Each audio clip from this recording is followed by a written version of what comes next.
The Stanchurian candidate is the 14th episode of Gravity Falls' second season and 34th overall. In it, it's election time, and Stan wants to be the new mayor, but so does Gideon's dad. Shenanigans and mind control ensue. The episode's title and basic plot is based off of the Manchurian Candidate, which I'm more familiar with the Venture Bros episode parodying it. But essentially, it's about a veteran getting brainwashed to assassinate the president and take over the government. In the commentary for the episode, Alex reveals that this was one of the original ideas for Gideon Rising, where Gideon was elected mayor of Gravity Falls and was evil about it. The episode begins with what I assume is just an average day for Stan. He has to deal with Mabel shenanigans, Dipper shenanigans, has to go to the store, evade the cops with old junk, and gets upstaged by his brother. The checkout lady is the same checkout lady from Summerween. So I'm guessing the Summerween store is kind of like a Spirit Halloween, and it just opens up in abandoned stores every Summerween. The mayor of Gravity Falls, who we first saw in Northwest Manor, has passed away. We learned some stuff about him, such as he may or may not have caused World War I. Given that the last veteran of World War I died in 2011, it's pushing it, but it's not completely unrealistic they lived that long. Behind Town Hall, we can't actually see Northwest Manor.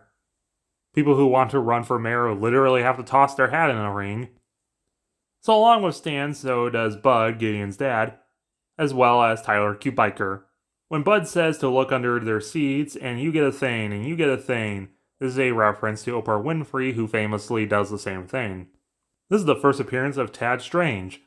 Despite his name, he's just a very plain, boring white guy. But there's actually a kind of hilarious story about how the fandom saw him. Because his voice actor accidentally put on his resume, he voiced him long before he was supposed to. And Alex did a in-character Q&A as Bill on Reddit. Someone asked about Tad Strange, and he called him a square. Because of this, the fandom lost it and thought that Tad Strange was secretly Bill Cipher's evil twin brother, because the show would definitely do the same exact plot twist twice. Alex had to clear everything up, and it's just a hilarious remnant of the fandom. But back to the plot.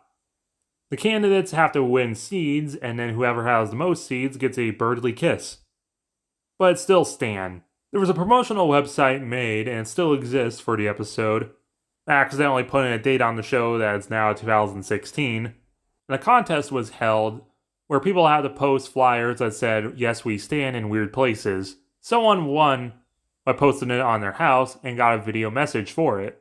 Greetings, it is I, former 8.5 President of the United States, Quentin Tremblay. I've come out from hiding in my Armageddon bunker hidden deep within the woods to congratulate Anna La on her amazing entry. Using sewing, she sewed the image onto a sweater, like some sort of Navajo woman. With my political powers, I not only congratulate you on your victory, but also promote you. You are hereby the Secretary of Defense of the United States of America. I've decided you're qualified, don't try to talk me out of it. You'll be receiving your briefings in the morning. And speaking of briefings, it's time to remove my pants! Lady Liberty congratulates her, as do I. Congratulations, Anna. Tremblay, away!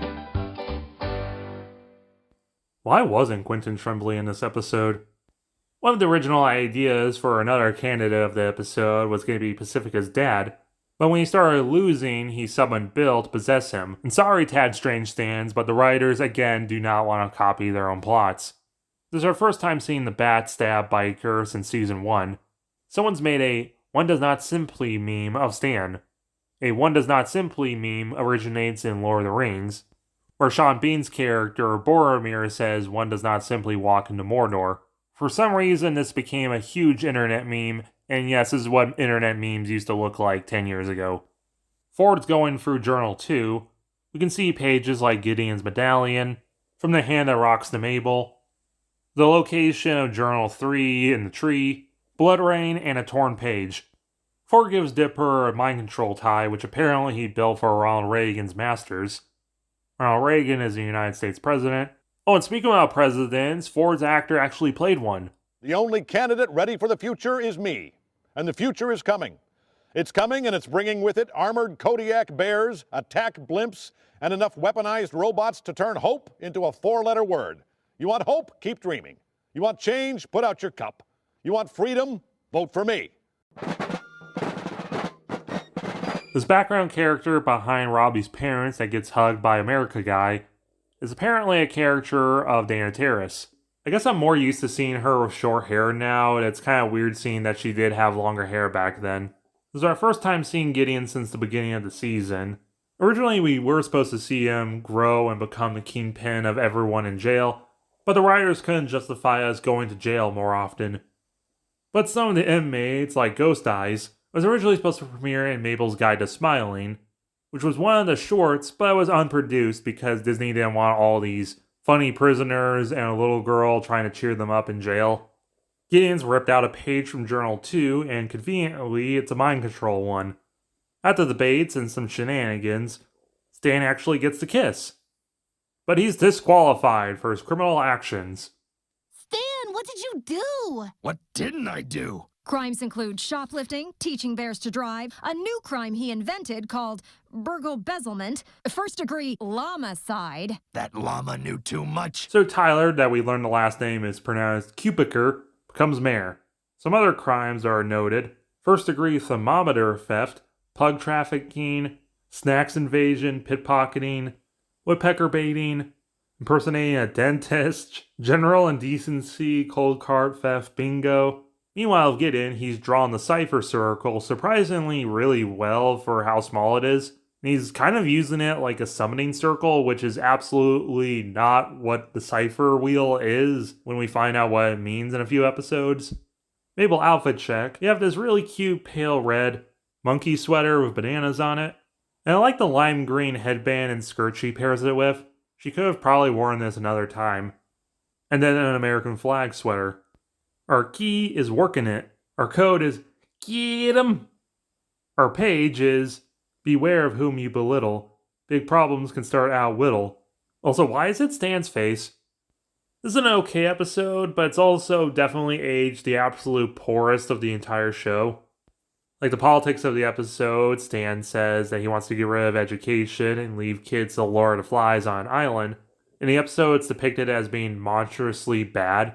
But in real life, in 2023, every single Republican candidate wants to defund education to basically this level.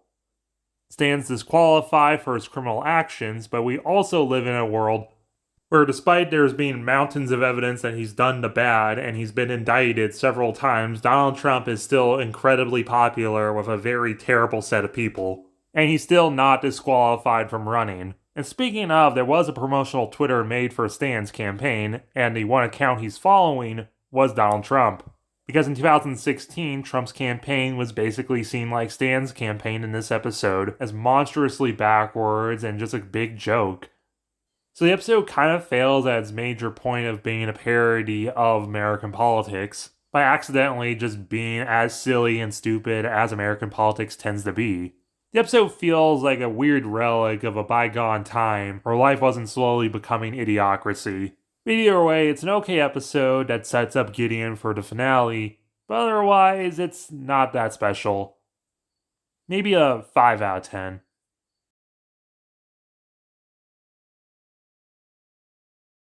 Stands the man with a plan to take this crummy backwoods town and make it grand. He's got ethics, sure enough. He's electable and all that stuff. Stand, stand, stand, he's the man. When you cast your precious vote, just remember Stan's great quote. Vote for me. What a brilliant mind, truly stands the man. His platform's not a sham, so give him a hand. It will be fine, once again the sun will shine. Stanley Pines, he's the candidate.